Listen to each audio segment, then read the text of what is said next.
we've heard from our children. Don't believe everything you see. To get more information and see who's really out there, because it could be, like you said, somebody out there waiting for you in the parking lot to snatch you up. Parents. I clearly need to be less naive about the phones and just assume that everything's going to be okay and speak with my children directly about this sort of thing and just get more informed. I pray that the awareness that Abigail has now, other kids and parents that are watching us, they can have that same kind of awareness. And Homewood police officer Victor Sims. A lot of people will see that, how to eliminate or reduce the opportunity. If you reduce that, you will have no crime. And today, you did a good job of eliminating that opportunity.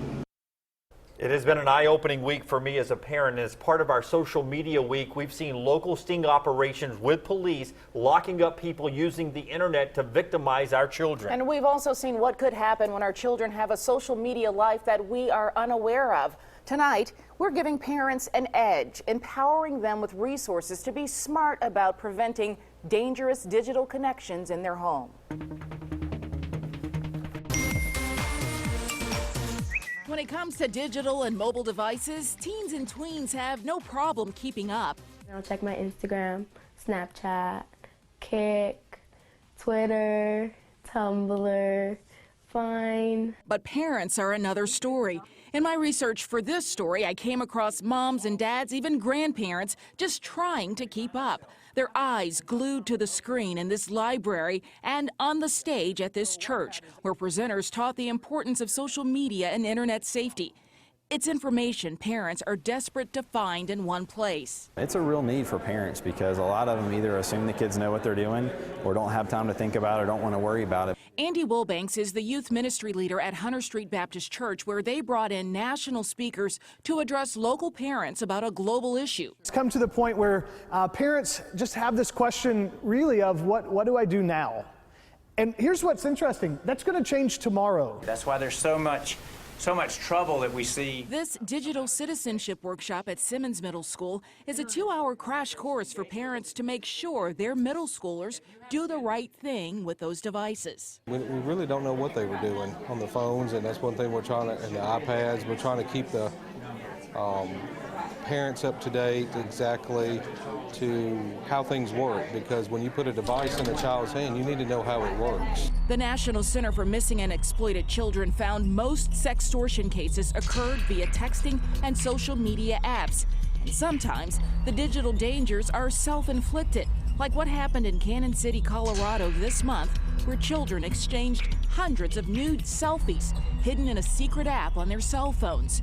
An Alabama district attorney warned parents about it here in September. You really got to ask yourself, and in your child is, why didn't you want me to see these photographs? I just can't imagine the need for having an additional vault on your phone through a calculator for photographs. So what do you need to look for? So there's a lot of them out there that are very inappropriate. At certain times of the evening, if you see Omegle or Uvu, they get very, very graphic after, say, 9 o'clock. Matt McKee with Parent Chat says watch out for any app that supposedly disappears. He told this audience to beware of Snapchat. Another one of those apps is called Yik Yak.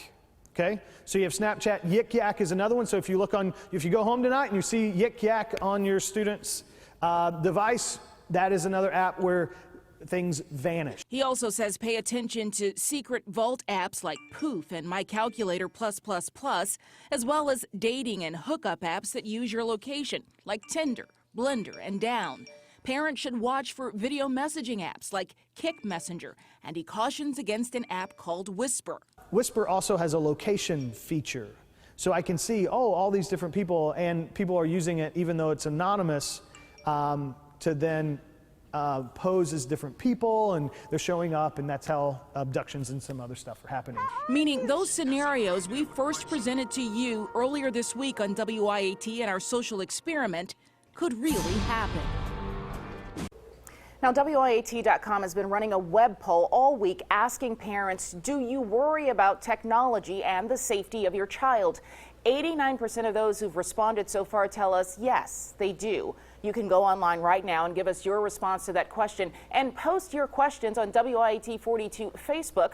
Right now, we have a panel of experts here at the WIAT 42 News Studio to answer your questions and participate in our discussion on social media and internet safety. On the panel, Matt McKee with Parent Chat, Officer Victor Sims, who helped us with our social experiments, Jennifer Sellers, she's a mom who lost her daughter to cyberbullying, and Derek and Latanya Jordan, their parents whose daughter was part of our social experiment, and clinical psychologist Dr. Josh Claypo.